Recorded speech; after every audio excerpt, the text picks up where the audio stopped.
Hello, heathens, and welcome back to Spinning the Wheel podcast with me, your host, Megan Angus. And this week you are joining me, or I am joining us. I don't know, however that works out, right? For Mabon season slash just about Samhain season, full moon in Aries, lunar week 35 by some lunar calendars around the planet. This one's going to be short and sweet, kids. Yes, I know. Oh my God, it's the full moon and it's so close to Samhain. Oh my God. But you know what? The cool stuff actually really starts next week. It's dope. It's a full moon. It's dope that it's a full moon. Hurrah. But we have some kind of funky astrology this week. And we actually have a really small amount of holy days this week.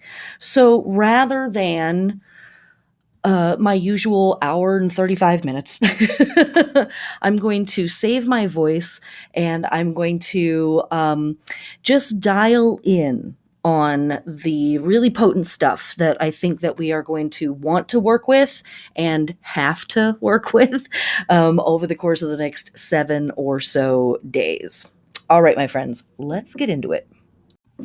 All right, our lunar week this week starts on October 20th at 8 or 9 o'clock in the morning Pacific Standard Time and later in the day for everybody else around the planet with a big, fat, beautiful, extremely juicy badonkadonk dump truck of a full moon in Aries. Now, what are we doing with a full moon in Aries? Well, we're doing a lot of really cool stuff.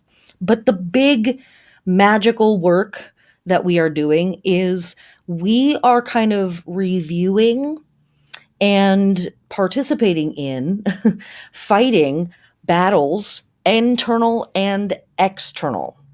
And those internal and external battles are going to show up in some really interesting ways this week because of some of the other astrology that we are wrangling with. We'll get into that in just a minute.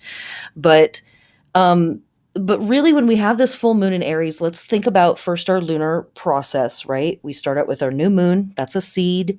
Then we move into the waxing crescent, and that's where the seed kind of sprouts and pushes out of the soil. Then we move into the waxing half, or the first quarter. And that's where, as a plant, we kind of have to decide, all right, am I going to do this or what are we doing? And then we move into the gibbous phase where we've really committed to yep, I'm going to be a vine. I'm going to produce fruit. We're going to do the whole thing. It's going to be great. And here at the full moon, we have our first fruits from our process, whatever that is. And when it comes to Aries, we are talking about the warrior that is in us. And that is a word that carries a lot of weight right now in our world because war, for example, the military-industrial complex, of which warriors are an intrinsic part, is, for example, the largest polluter on the planet. And what is war good for anyways, right? Is war over if you want it? So as warriors, and the elements in us that are warrior-like, there is this opportunity with this full moon to really ask ourselves, what do I fight for? What am I defensive about? What am I worked up about? What am I ready to go to war over? And also, what is the side effect of that stuff, or what are the side effects of me committing to those types of behaviors or those beliefs or those actions? And if I can work through my own personal crap around a lot of that stuff, right? If I can get over my own defensiveness, if I can get over my own ego placements, of the things that make me defensive and the things that I get reactive and triggered about, if I can move past and through those things, and sometimes maybe even if I can't, can I fight on behalf of other people? Can I step up for elements that I think are really important in my community? Can I get angry, get loud, pull the whole car over on behalf of things that are happening in my neighborhood, in my city, in my country. You know, general strike. I know I keep mentioning it. Turns out a few other people were kind of into the idea too. I don't know if you heard about it. You might look into it. Um, and so this is a full moon that really is bringing that conversation into profound clarity for us. What am I willing to fight for? What am I willing to, battle for and be a warrior of? And on whose behalf as well, right? Because some people cannot fight for themselves. Some people do not have agency or the energy or the strength, to be super real about it, right? Some folks are pretty beat up by this world, and they do not have it in themselves to be their own advocates.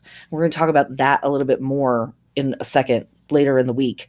But this full moon in Aries, yes, it's spooky and oh my God, witchy season and da, da, da, da. What are you witching for?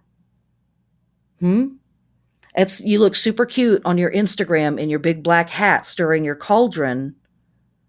Who gets to eat that soup? I know I'm coming for you. I'm sorry. But truly, this full moon really asks us to step up and pick up our spear, whatever that thing is, the pointy end of ourselves that's direct and strong and courageous and mad about it and is like, no, we're gonna hash this out. And remember, we ended last week. If you listened to last week's episode, we are coming into this full moon on the heels of the ancient Greek festival Thesmophoria, which is the bitching festival. So we are in the time period of like, hey, no, I'm calling you out on this thing. It's not okay. And really, if we're being extremely brave, if we are really living in the profound truth of Aries, and when I think of Aries, I always think of also the Emperor card from Tarot. If we're living in the deep, profound truth of that archetype, we're calling people in. We're not calling people out. We're building community. But it's not all sunshine and glitter and bullshit, right? Building community means we have to be real with each other and we have to call people in and say, hey, this is not okay. And I'm willing to have an argument about it until we get it right. Right for you, right for me, and right for us. So that stuff is a lot of what's being asked of us magically this week. And we're not going to really talk about the holy days this week. Sorry. Get the book. We will talk about them a lot in the coming weeks because next week is the Samhain class. I think I said I was going to teach it on the 21st or the 22nd, and my life is just not really working that way. So I believe I'm teaching it next week on the 28th of October. But we're going to talk about holy days a lot, but my point here is that a lot of our holy days this week and a lot of our fixed stars that we are working with this week speak to the idea of protectors, warriors as protectors, clergy people who might be seen as being a bad guy for holding back information from their flock, but they are actually protecting them from information or situations or experiences that they're not ready for. And yeah, there's a whole subjective conversation that we can have around that stuff, but there really is a thing about standing up and stepping in and saying, hey, I have wisdom here. I have experience in this thing. You're not ready for this yet. Let me protect you from this thing. And as a form of advocacy, as a form of fighting on behalf of a group of people, moving into that place of being the protector, something really, really emphasized quite a bit this week. Okay. While we are working with our waxing or full moon in Aries, we are working with our lunar body, right? Okay, as I say every week, not a medical doctor, don't sue me. Doctor of love. We are awakening, activating, adorning, stimulating, and nourishing for action, or we are resting, relaxing, nourishing, supporting, or otherwise restoring, whatever feels right for you, because it is the full moon. The head, the scalp, the hair, the face, the eyes, and the sinuses, those are all parts of the body ruled by Aries. As I say every week, not a medical doctor. Please get with your trusted medical advisor if you would like to incorporate the lunar body information into your weekly health regimen. Also, for our plant body, while we have this full moon in Aries, we are harvesting, we are doing pest control, we are plowing, we are weeding, and we are pruning. And in particular, this is, again, a great time to prune your plants for controlling the bushy goodness. All right. Moving into the next day, October 21st, the moon moves directly into Taurus. In fact, the moon moves directly into Taurus a few hours after the full moon in Aries. So really, October 20th, we could say that the moon is also in Taurus. And on this moon in Taurus, it's not full, but it's hours after the full moon. So we could kind of say it's disseminating. I'm just calling it a big moon in Taurus. It's big. It's a big moon. Um, it's time to pick up our tools and make practical changes in our world. Or if our house looks great, go next door and help your friends. Go rake some leaves. Go see if somebody's gutters need cleaned out. Go see if somebody needs help taking their trash out. Go see if somebody needs help getting their house, their apartment, their condo, their situation ready for fall and ready for winter. And if you're good and all your neighbors are good, then go check in with your people in your community and see if, somebody down the street needs some help. Do they need the fence at the pea patch repaired? Maybe Habitat for Humanity folks could be contacted as well, that kind of stuff. For our lunar body, we are sort of awakening and sort of resting, right? More resting and nourishing. Our ears and our mouth. It's basically our speech and our hearing organs, our teeth, our tongue, and our neck. Those are all the areas ruled by Taurus. And for our plant body work, we are planting, transplanting, and grafting for below ground support. So this day, October 21st, is one of the days that we have some funky astrology. So let's pause here and take a second to look at this slightly funky astrology that we have. All right, I guess I've kind of, hyped this up a little too mean, but it's intense. So we have a Mars square Pluto situation is what's going on. We have Mars in Libra square Pluto in Capricorn at 22 degrees. And Mars is the activator here. Pluto is just hanging out at 22 degrees for like 1,000 years. So Mars is the planet that's moving and making this happen. And so first we want to think about Mars in Libra. Mars is not extremely excited to be in Libra because Mars is very direct, very forceful, can be, brash about things, right? Very abrupt. And Libra is very diplomatic, wants to keep it cute, wants to keep things nice. And so when Mars is in Libra, it can be a little passive aggressive about things. Or it can be like our Mars elements can feel a little stifled by, like there's too much starch in our shirt kind of vibes, right? Square, right? Pluto in Capricorn. So Pluto is the planet in our chart that really speaks to deeply transformative experiences that happen over long periods of time. And so in general, Pluto is pretty intense, but can't be ultra intense all the time, every day. But when there are transits, it kind of wakes up that transformative energy. And transformation is a lovely word. But as I talk about with like the temperance card in tarot,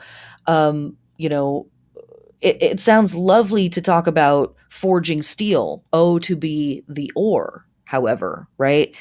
To go through the process of the foundry and to be melted down and hammered into shape is a pretty intense experience. And that is a lot of what is happening when we're working with a planet like Pluto. Very slowly over time, we're being worn away, ground down, hammered into different shapes.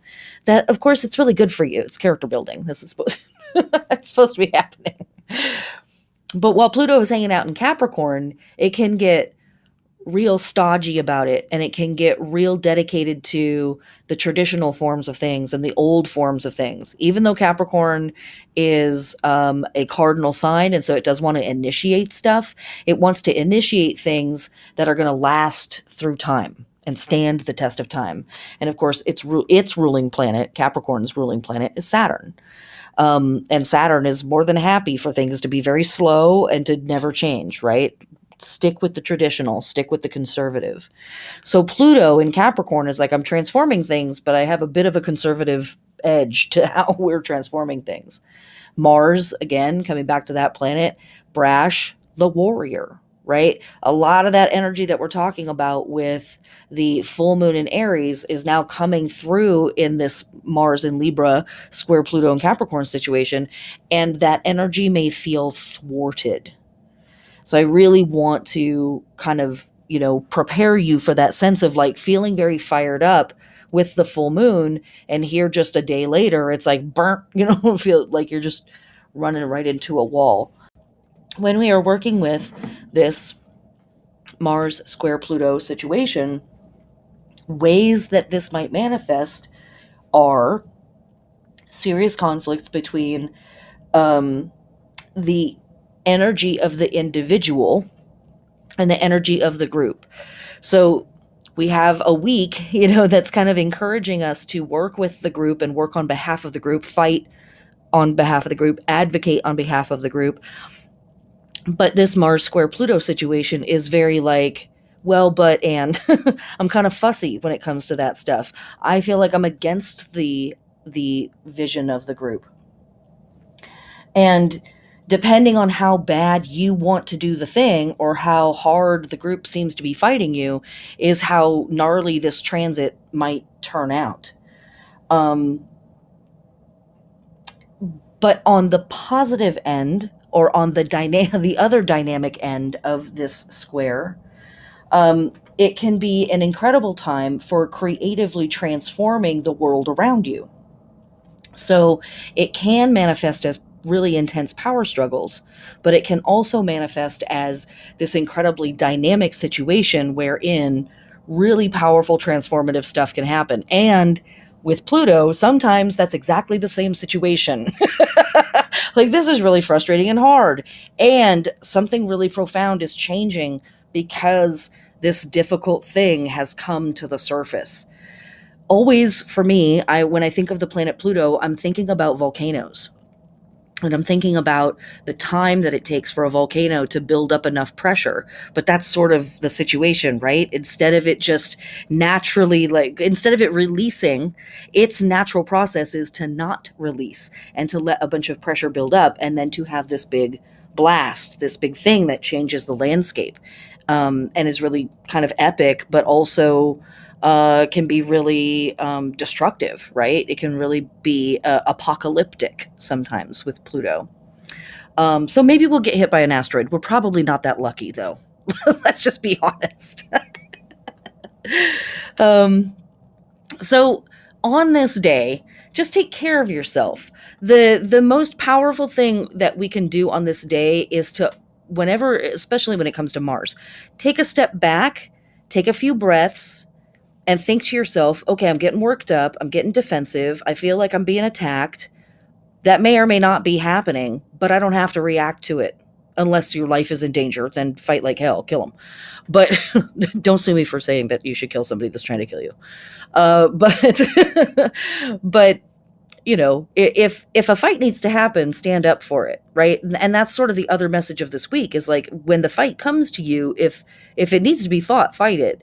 But if it doesn't, let that shit go. Give yourself the peace, right? Give yourself the peace of mind, and the peace of spirit. And and take yourself for a walk. Count down from 1,000.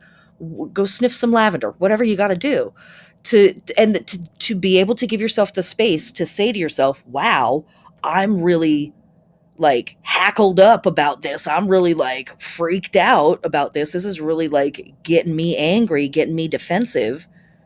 Where am I okay? I think everything's fine. So why am I so freaked out? What's going on for me right now? What is this?"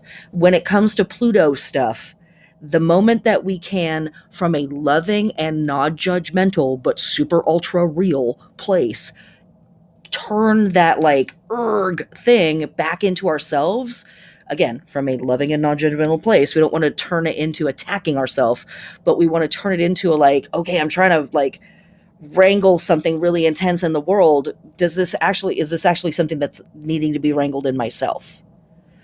Again, sometimes it is something that's in the world that we have to yell at, we have to stand up against it, and we have to fight the monster sometimes. So if you end up fighting monsters this week, good luck. In the words of G.K. Chesterton, excuse me, dragons do not exist in fairy tales to convince children that dragons exist. Children know that dragons exist. Dragons exist in fairy tales to remind children that they can kill them.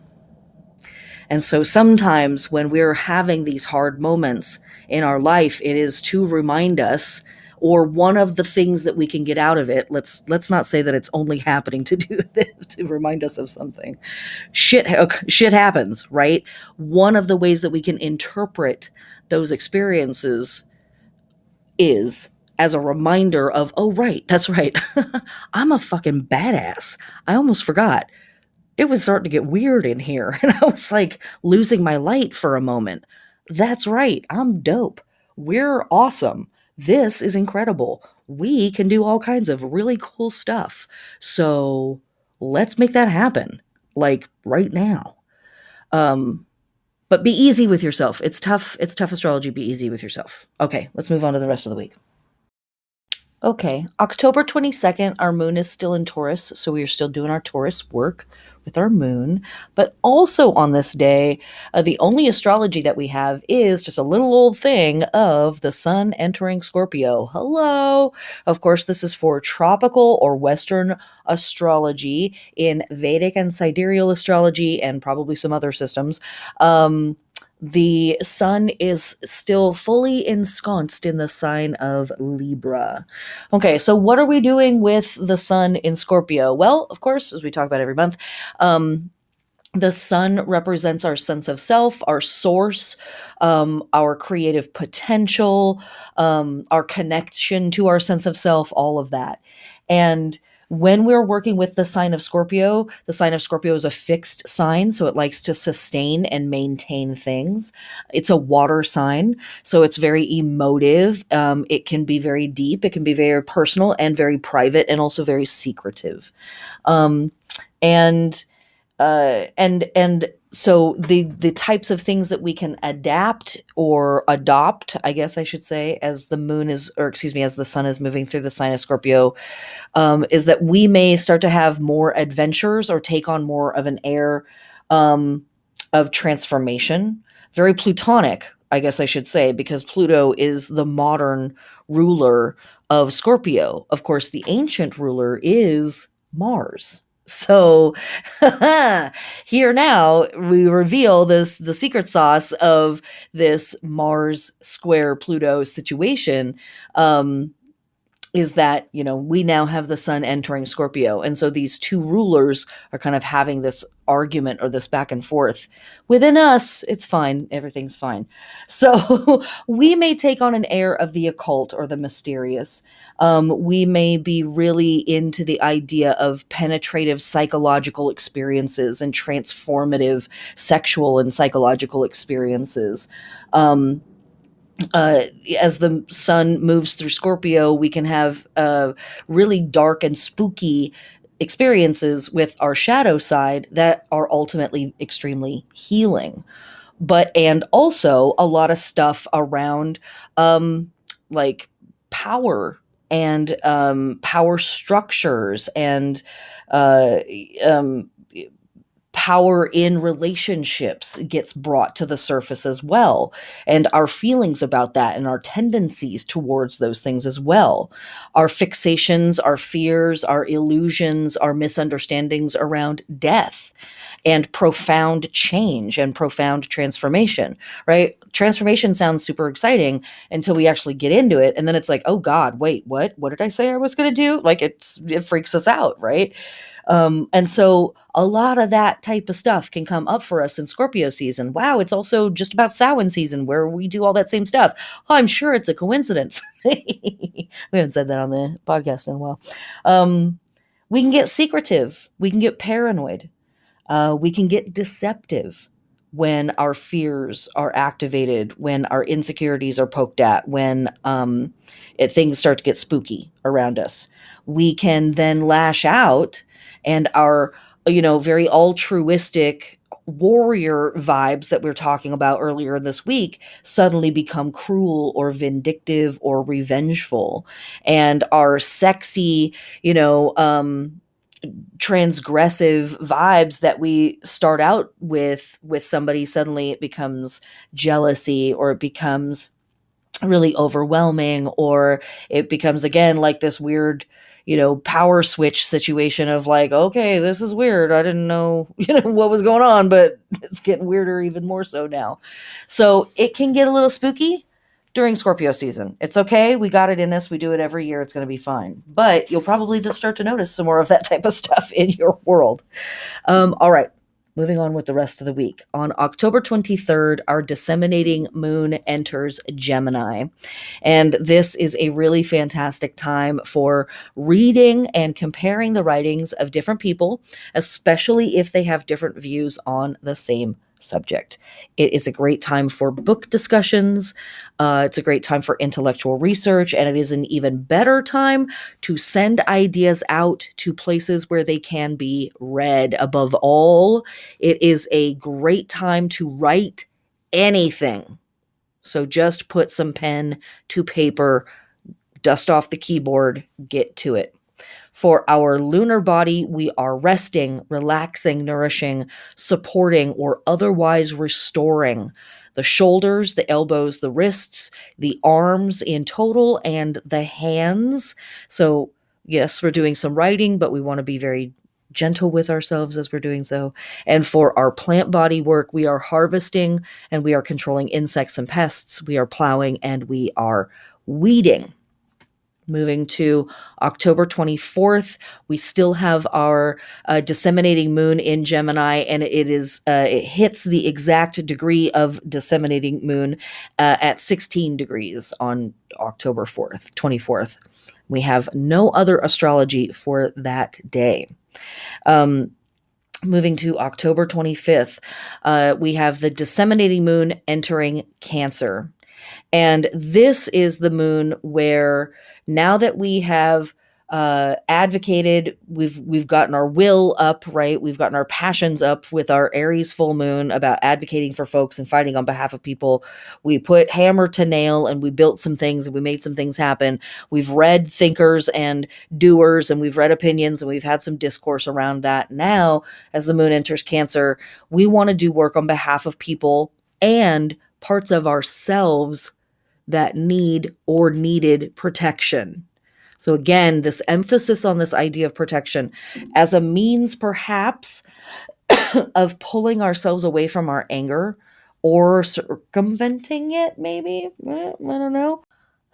One way to do this is, if you are confident and articulate, is the offer to be an advocate for people who must face down intimidating bureaucracy and are terrified of it, and likely to let that terror keep them from getting their due.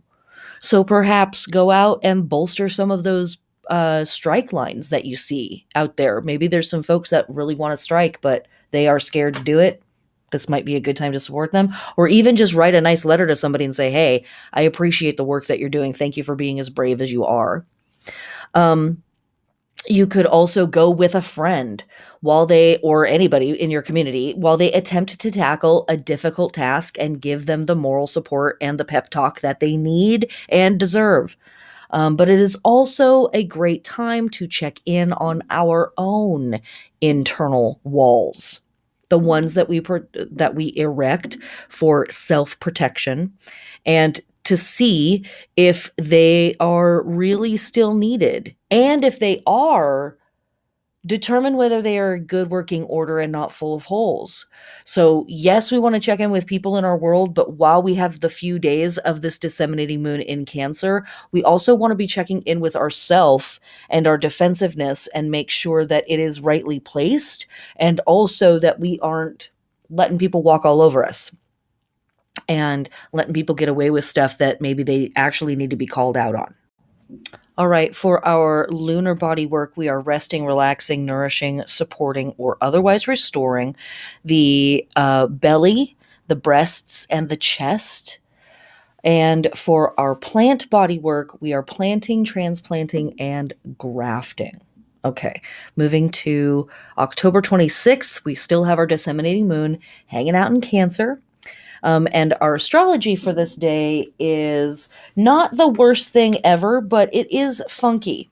And with everything else that we have going on with this week, with like power issues and like weird struggles with Pluto and our defensive warrior self, like this could be a little something something. Okay, so what is it? Oh my god. Okay, it is Venus in Sagittarius square Neptune in retrograde in Pisces at 20 degrees. And Neptune has been hanging out at 20 degrees of Pisces for like 1,000 years. So whatever. It's Venus that is making the transit. Venus is the faster moving planet here. And so as a side note, Venus is going to hang out here for like a day. Okay. So this isn't something that we have to trudge through for weeks on end. All the same, it's not a super fun transit. It's not the worst in the world, but it's not super, super fun. Because mostly what it brings up is illusion and delusion in our loving relationships. And so that can manifest as a couple of different things. That can manifest as meeting people and falling in love or falling in like or falling in crush, right? And it turns out that that person is not at all what they seem to be. That they promise stuff that they are never going to deliver, and there's a lot of like hokum. There's a lot of illusion and fantasy to the situation, and not in a good way, right? So that's one way that this can manifest. Another way that this can manifest is in your established loving relationships. We maybe see things that aren't there, or we start to see the things that we thought were there and are now sort of revealing themselves to be illusions or to be fantasies or to be things that we are projecting onto the relationship that are not true about the relationship, and or things that our partner or partners are projecting onto us, and it's not true. And so that type of stuff may also come to a head on this day. But everything, nothing is truly all bad or all good.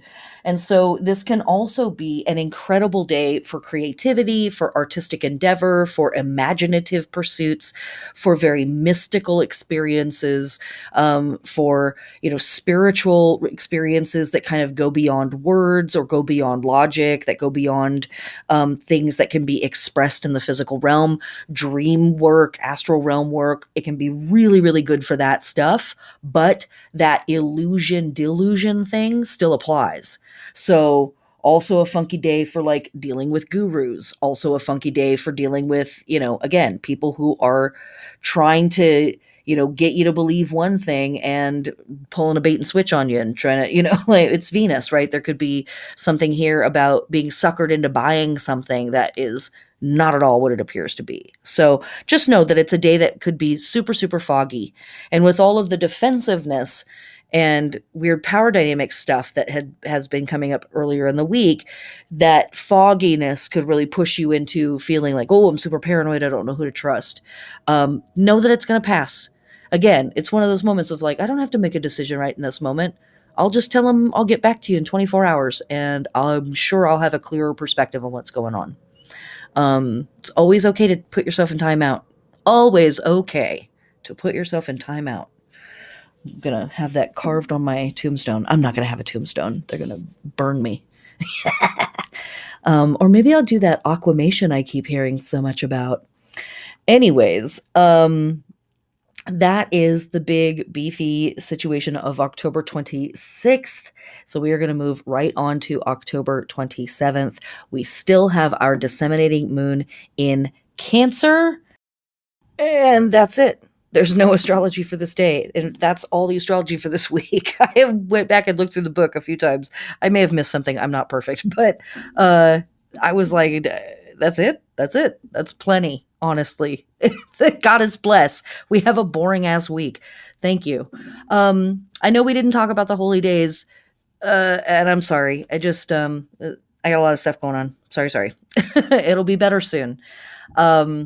But just know that, again, as I said at the beginning, a majority of the holidays that we have this week are really focusing on warriors who are protectors and other archetypes who are protector-like archetypes. And this is also, and there also are not too many holidays this week. There's actually a pretty small amount compared to a lot of other weeks. And it's because we're coming up to Samhain. So it's sort of like a lot of the cultures around the world have either already done their ancestor stuff or they're saving it up for this portion of the run. All right, my friends, take care of yourselves, take care of each other. Remember, as I said, it is always okay to put yourself in timeout. That is one of the best things that we can do for ourselves and our community sometimes. Don't get too defensive, but don't shy away from a fight if it needs to happen. Tell them what the fuck is up. All right, I love you all. Blessed be. See you soon.